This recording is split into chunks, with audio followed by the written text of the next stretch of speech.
A few months ago, an event so extraordinary and life-changing occurred that it completely transformed how I perceive the spiritual world, the nature of God, and the concepts of good and evil. My name is Lisa May.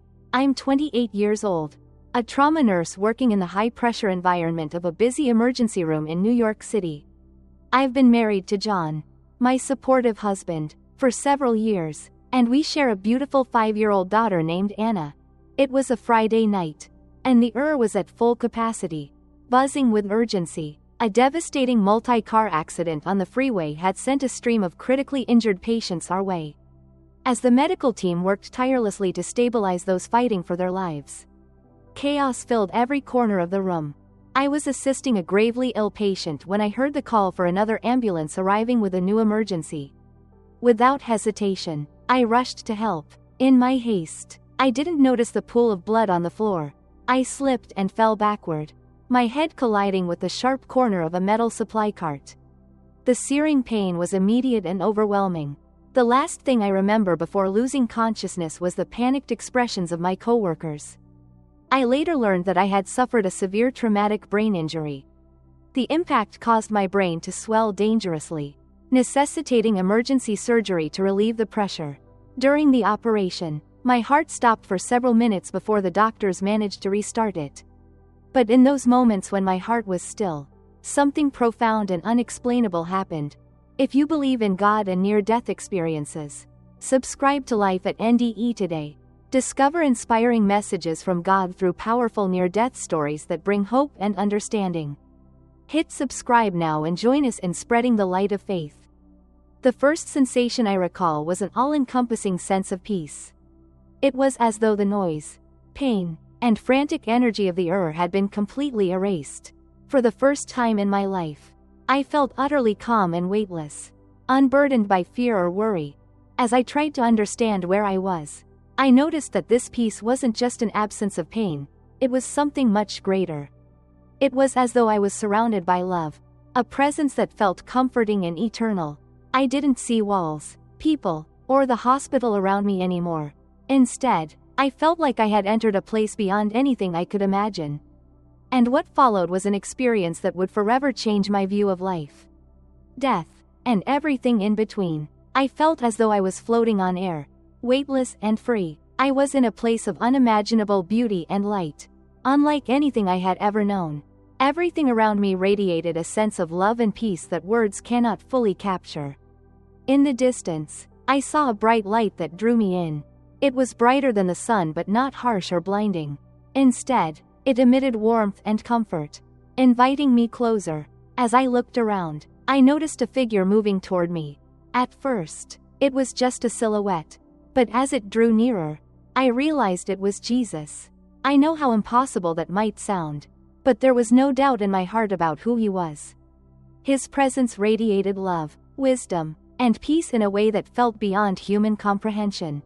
He greeted me by name, saying, "Lisa, you've arrived earlier than expected. But there's something important I need to show you before you return."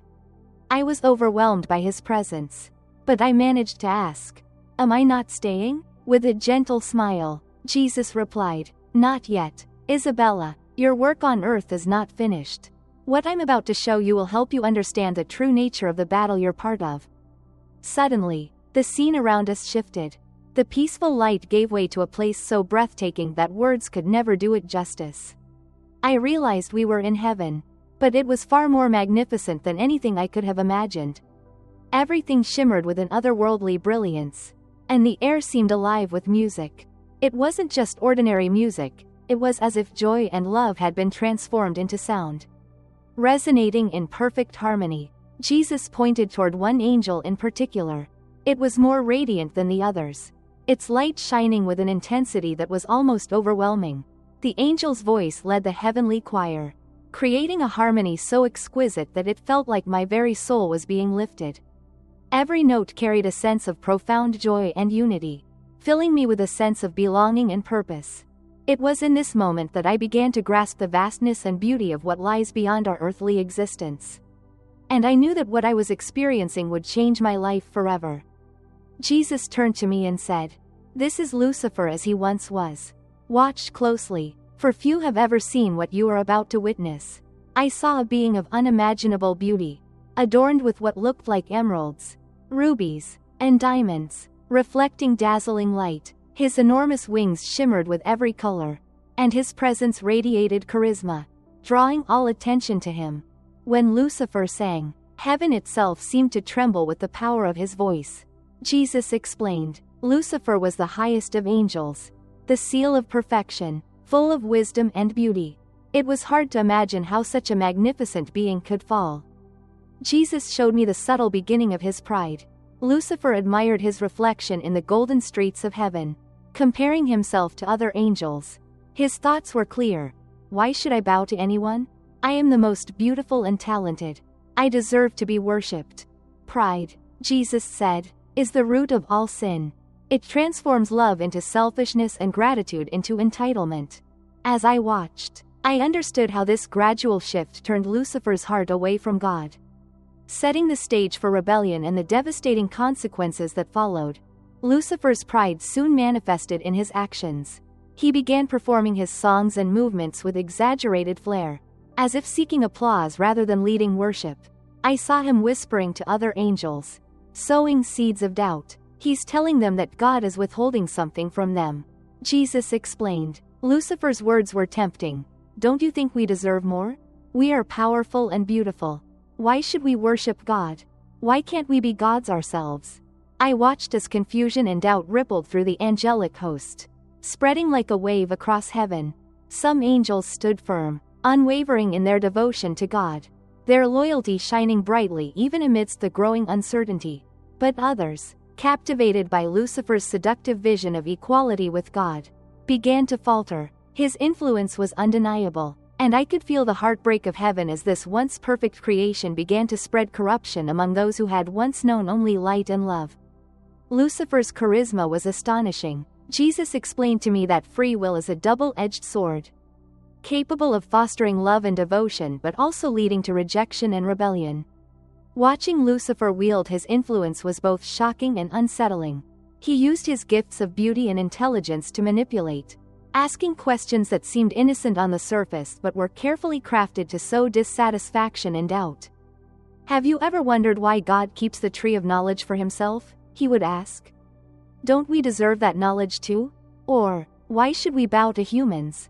Aren't we greater than they are?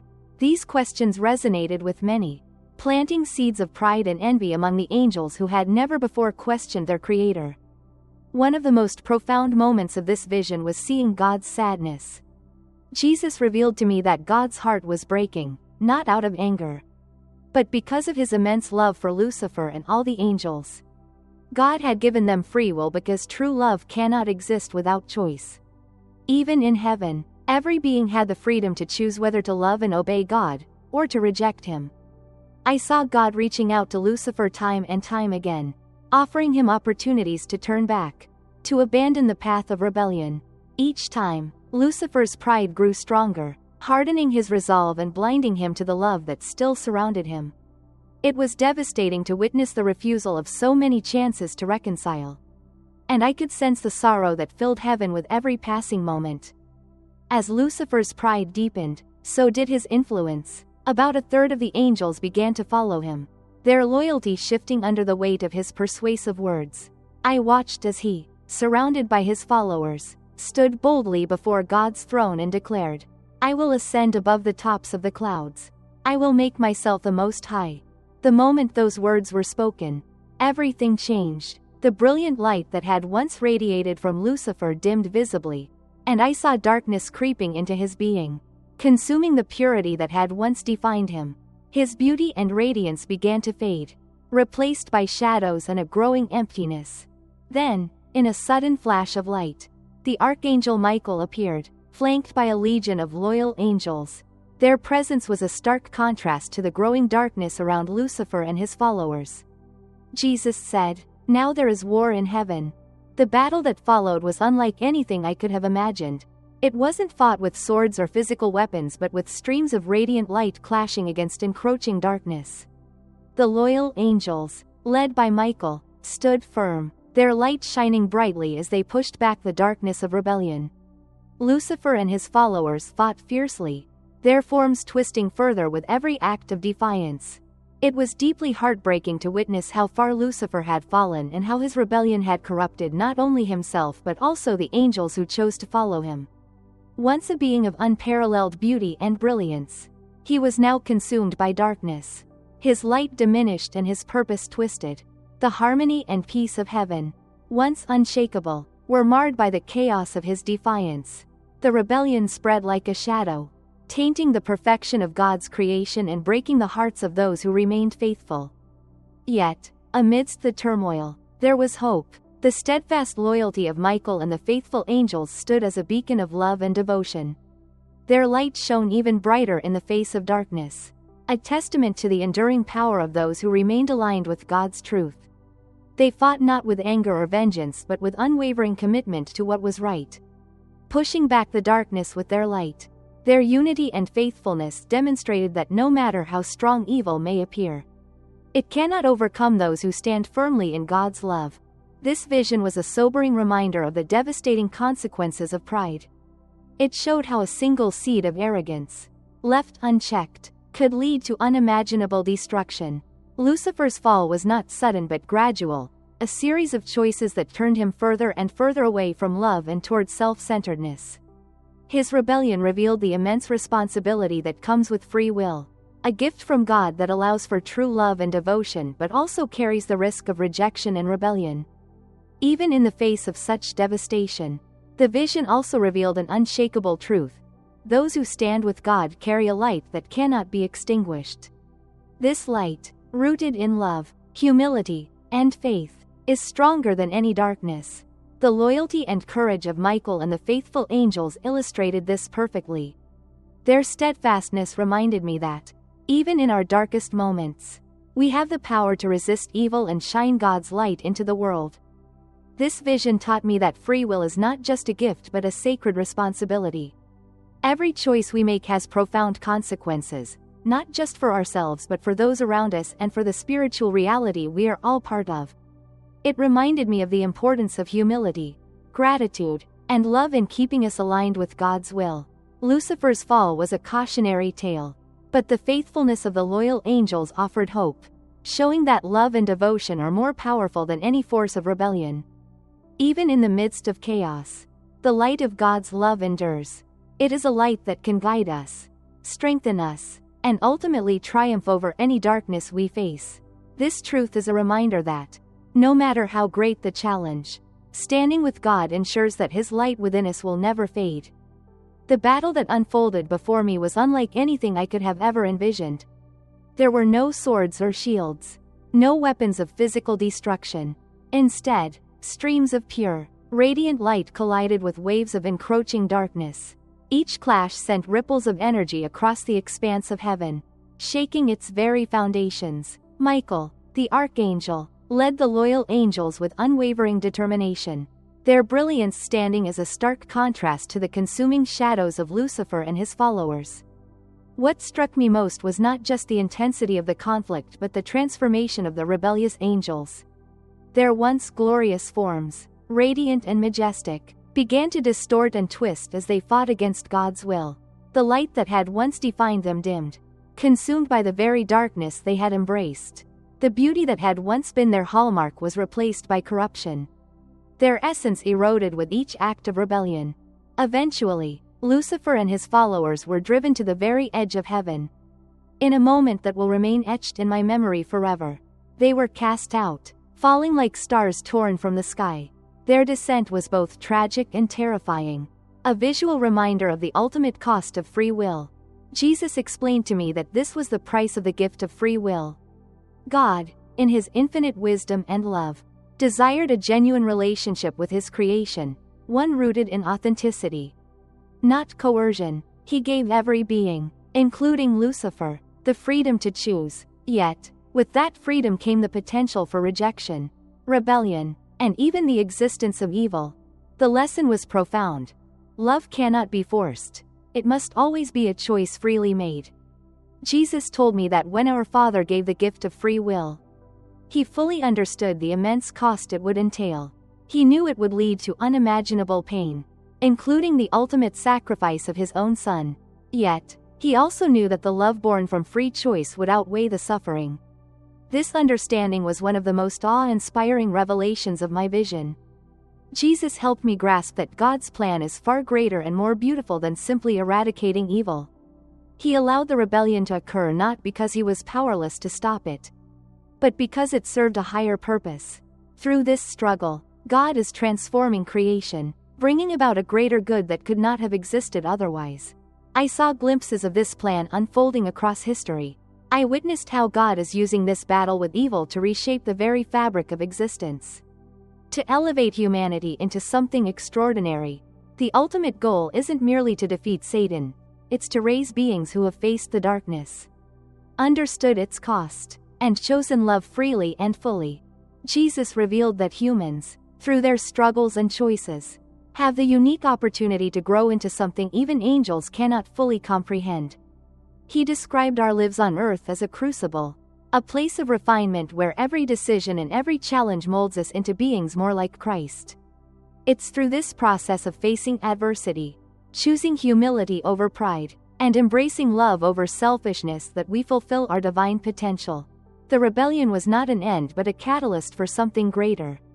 Through this cosmic drama, God is weaving a story of redemption, one in which love triumphs not through force but through the free will of those who recognize its supreme value.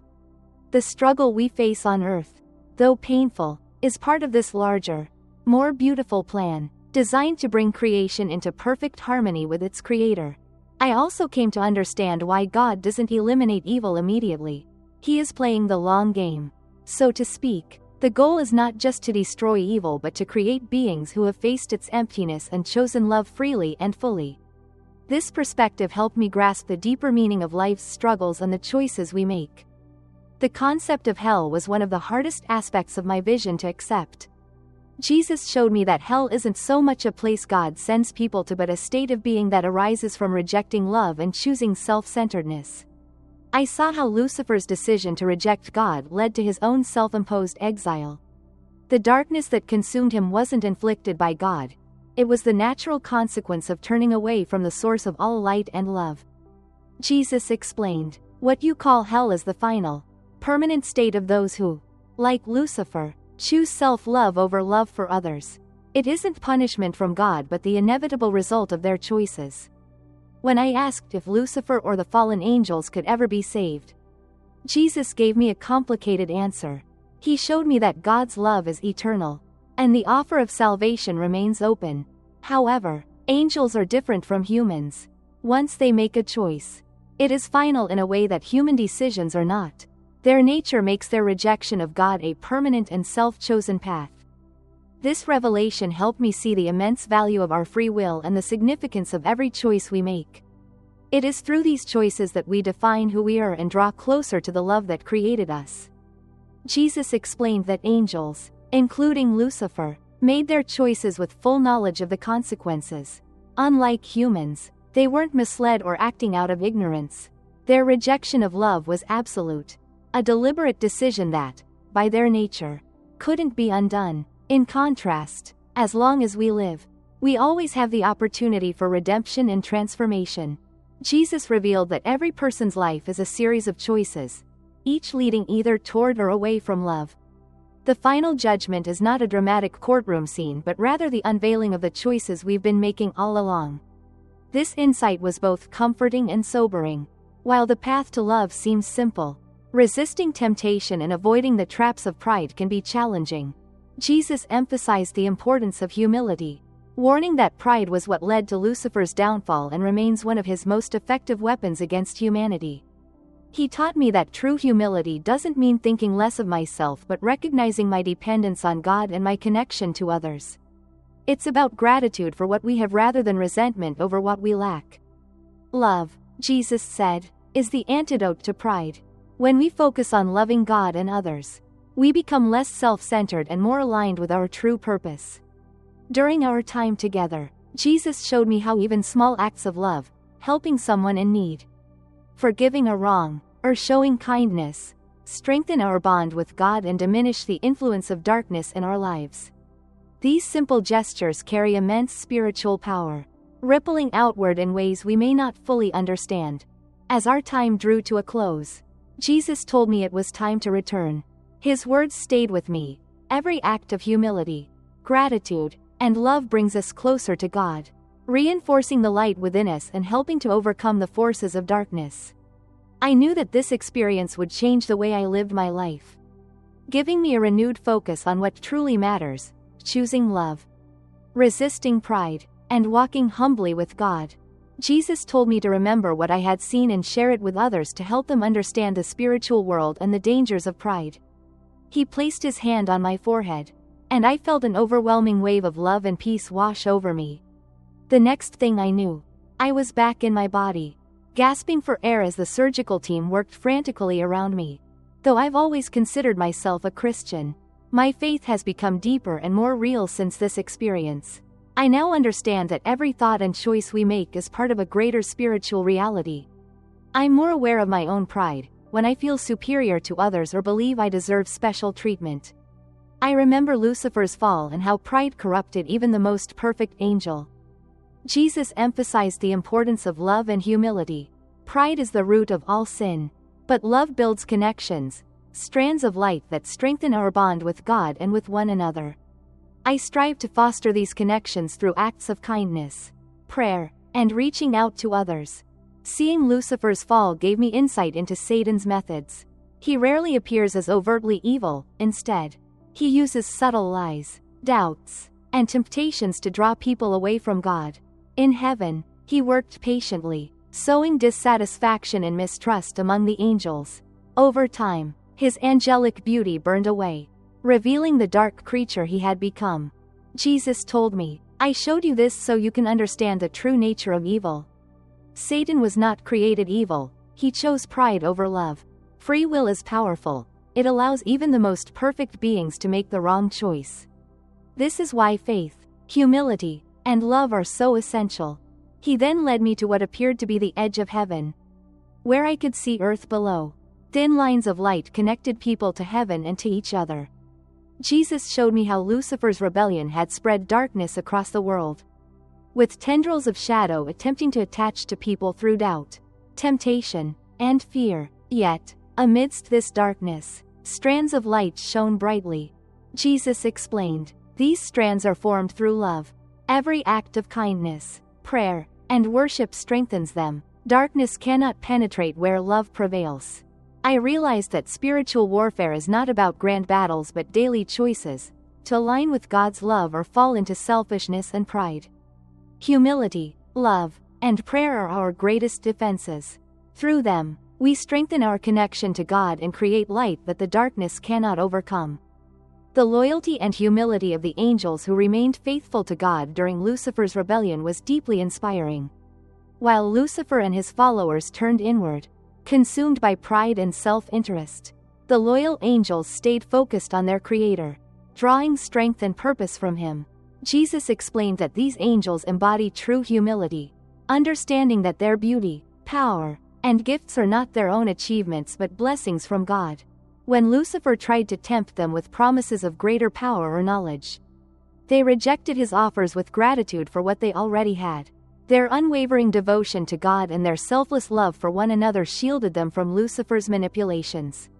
Instead of seeking attention or status, they found joy in serving God and each other, demonstrating a love so pure that it became a defense against pride and selfishness. Jesus showed me glimpses of how these faithful angels interact with our world. They act as messengers and protectors, often in ways we cannot see or understand.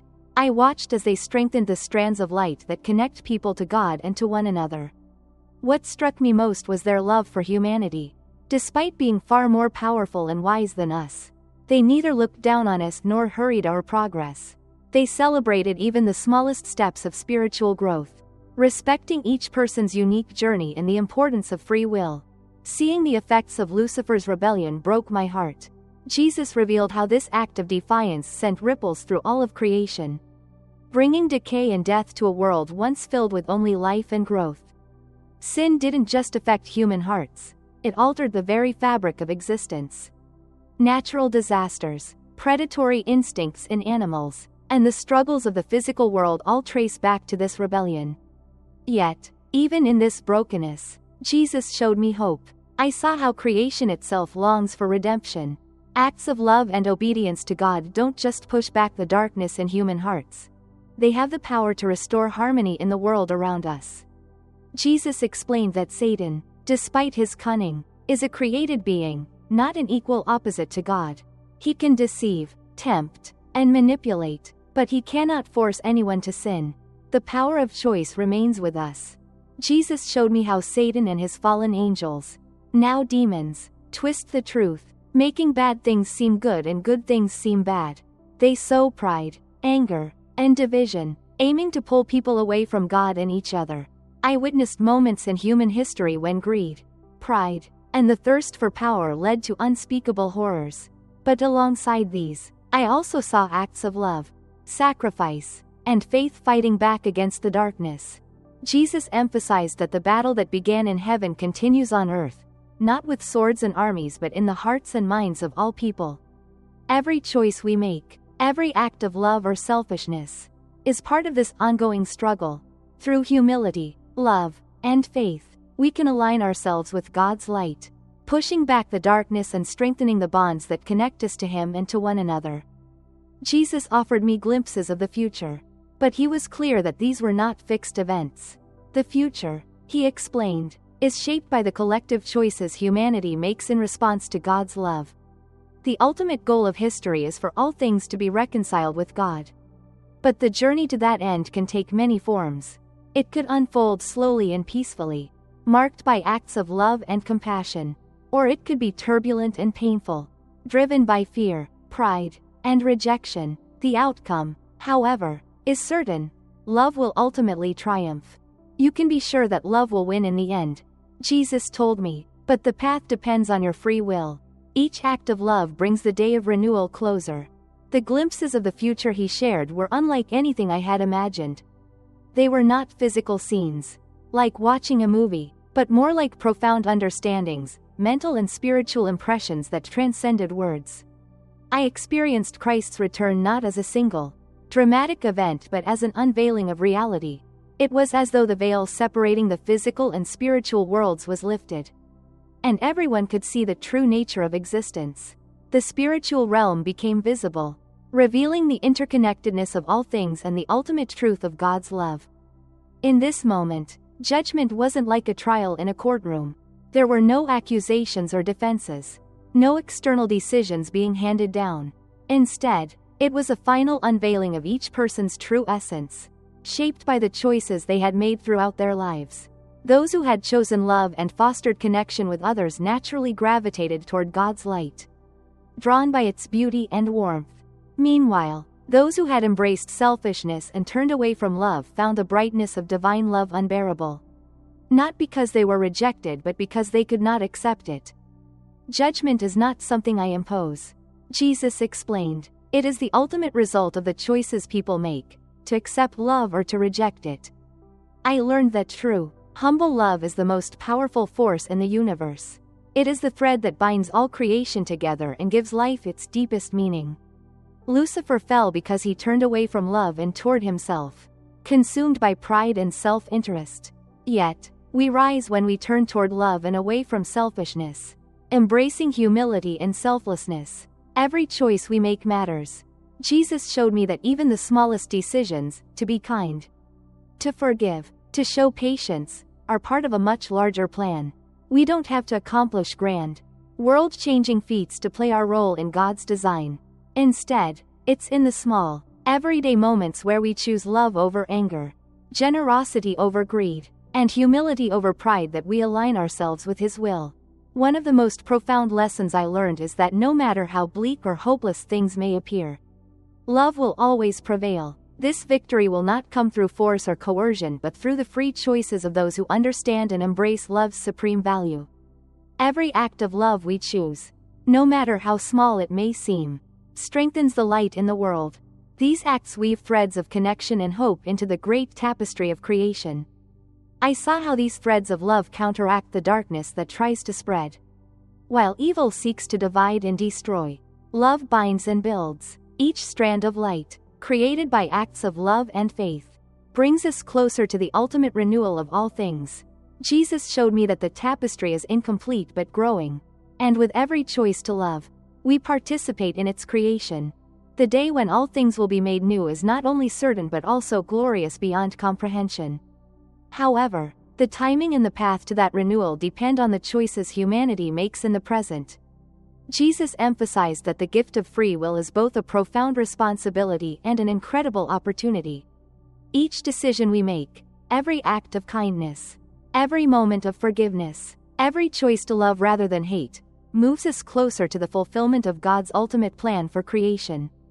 Through these choices, we don't just wait passively for redemption, we actively participate in it.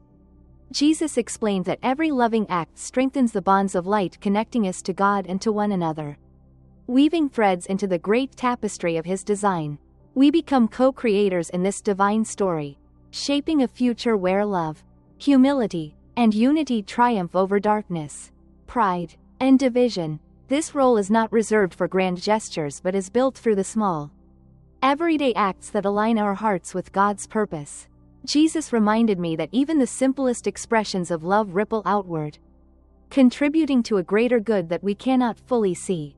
By embracing this, we help to usher in a future where love reigns supreme and all creation is restored to its intended glory.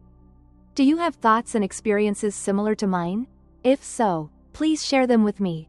If you believe in God and near-death experiences, subscribe to Life at NDE today. Discover inspiring messages from God through powerful near-death stories that bring hope and understanding. Hit subscribe now and join us in spreading the light of faith.